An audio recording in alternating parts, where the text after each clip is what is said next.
Next question is more towards Mr. Clarke.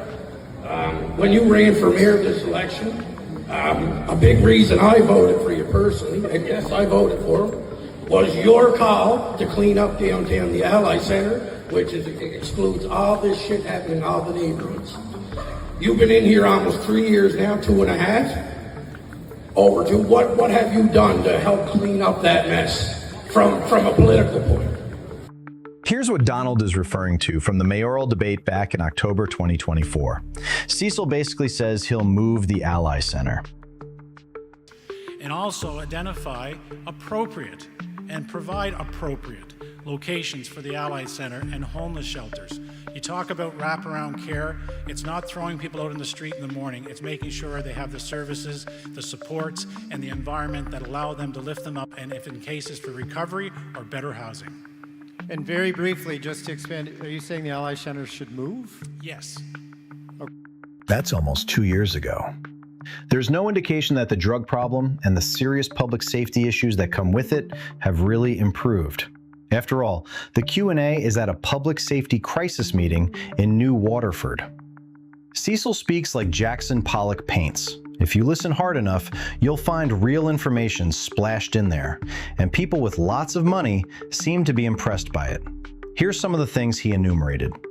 $80,000 for private security, specifically for cruise season, aka public safety for tourists, which is good, but not the only people we're supposed to protect.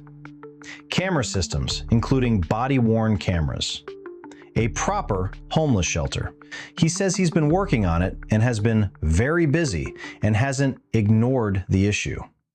He also says the following is coming soon, which by definition means hasn't been done yet.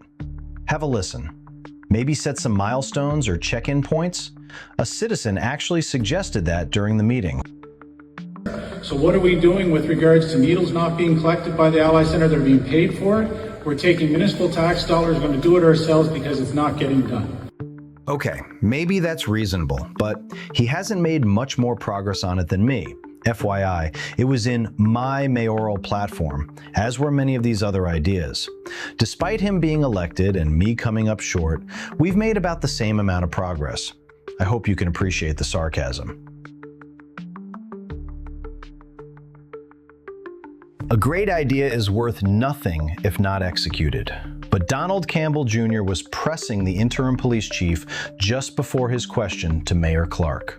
The interim chief avoided being steered, but Campbell clarified what he was getting at, despite having trouble pulling teeth.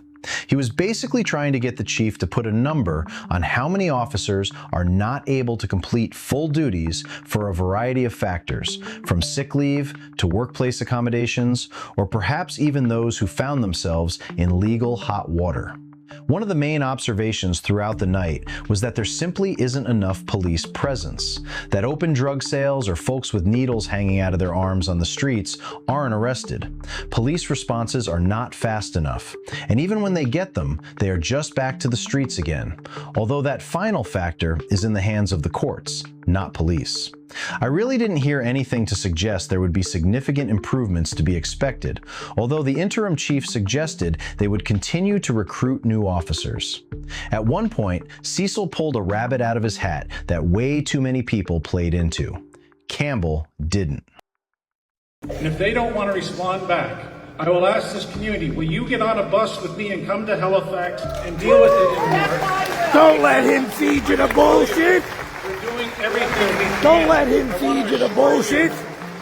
Donald Campbell Jr. spotted the rhetoric and correctly labeled it. It must be some fancy bus.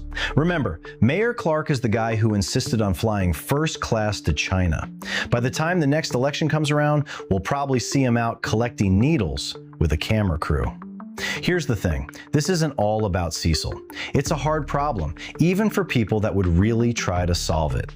I'll need more time for a more comprehensive strategy, so I'll leave you with a general framework or philosophy that has two important elements. The first essential understanding is that not everyone that suffers from mental health issues or addiction is a criminal. So we need to be clear, the problem symptoms come about with only a subset of the community of folks with these afflictions. There are two challenges: healthcare and public safety. As a municipality, we'll have more impact on public safety. We have our own police force. We don't have our own healthcare system. If we narrow the problem down, we can start to come up with a plan of attack.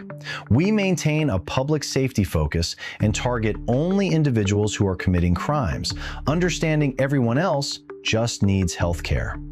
The next essential element to understand is that public safety of people without mental health or addiction problems is not a secondary concern to everyone that does have these afflictions. When the subset of people starts harming our community and reducing the quality of life for everyone, their well-being takes a secondary priority in terms of overall public safety. If you hurt us, we're not going to bend over backwards to help you. At least not until we can rest assured that the wider community is okay.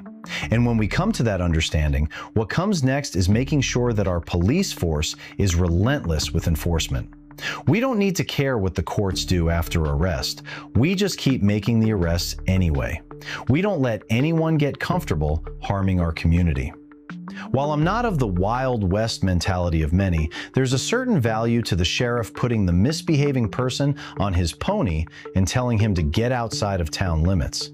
Heck, if we believe the folks at the meeting, that's what other communities have been doing to us when buses of homeless folks are sent to seek help here, instead of taking care of them in their own communities. And that ain't right.